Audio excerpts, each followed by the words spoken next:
काल 14 एप्रिल 2024 रोजी बाबासाहेब आंबेडकर भवन पुणे या ठिकाणी महामानव भारतीय घटनेचे शिल्पकार डॉक्टर बाबासाहेब आंबेडकर यांच्या 133व्या जयंतीनिमित्त माजी खासदार शिवाजीदादा आढळराव पाटील यांनी बाबासाहेब आंबेडकर यांच्या पुतळ्याला पुष्पहार अर्पण करून अभिवादन केले आणि त्यानंतर त्यांच्या प्रचार दौऱ्याला सुरुवात केली।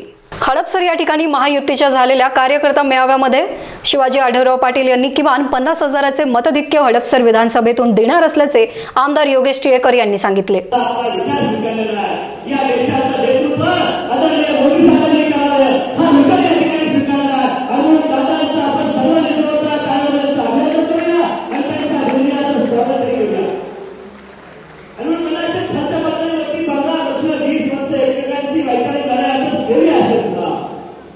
परंतु आता एका विचाराला एका गुणाला आणि एका भूमिकेचा आपल्या समोर एकत्र यायचं आहे।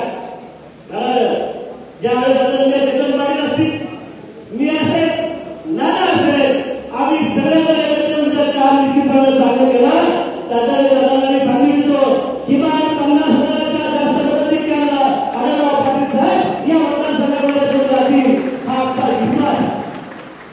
कारण या देशामध्ये काय काम झालं आपल्या सर्वांना माहिती आहे। या देशाचा गणवेगळ्या जगामध्ये कसा बांधला हे आपल्या सर्वांना माहिती आहे।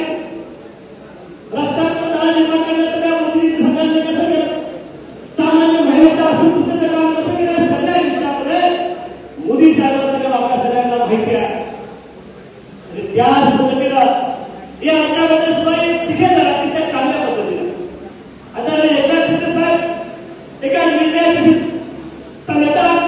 निर्णय घेण्याचा शब्द असणाऱ्यांना आता देवेंद्रजींच्या माध्यमातून या राज्यातल्या सगळ्या प्रश्नांचं काम आणि या प्रश्नांना न्याय देण्याची भूमिका असणारी नेता आणि आदरणीय दादा अतिशय कर्तव्यदक्ष, अतिशय संयमानं परंतु कार्यकर्त्याच्या मागे उभारणारा कार्यकर्ता असा तिघांचं सरकार हे निर्णय घेणारं सरकार आहे आणि घेतलेला निर्णय हा जनतेच्या हितासाठी काम करणारं सरकार या राज्यामध्ये काम करत आहे।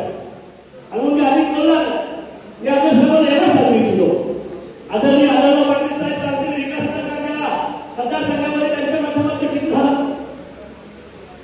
हे आपल्या सर्वांना हे सांगतो।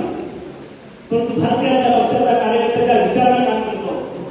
तुम्ही आम्ही सर्वांनी 22 जानेवारीला भगवान श्रीरामांच्या मंदिराचा आनंद उत्सव साजरा केला ना, अतिशय जोरामध्ये साजरा केला। प्रभू श्रीराम आपल्या सर्वांचं दैवत आहे, परंतु सर्व जाती धर्माच्या लोकांचं ते एक अस्मिता आहे, ते मंदिर उभं राहिलं आणि आपण सर्वांनी पाहिलं असेल की त्या मंदिराच्या विषयामध्ये समोरच्या आमदारांना वक्तव्य केलं की मंदिर उभं राहिलं महागाई संपली का, मंदिर उभं राहिलं भ्रष्टाचार संपला का, मंदिर उभं राहिलं बेरोजगारी संपली का। मित्रांनो, महागाई बेरोजगारी भ्रष्टाचारासाठी सरकार काय करत राहणार, परंतु प्रभू श्रीरामांच्या मंदिराचा दाखला दे। जर आपल्या सर्वांचं दैवताचा कुठे अपमान करत असेल तर आपण सरकारला। Nandu Borade, star Maharashtra news, Pune.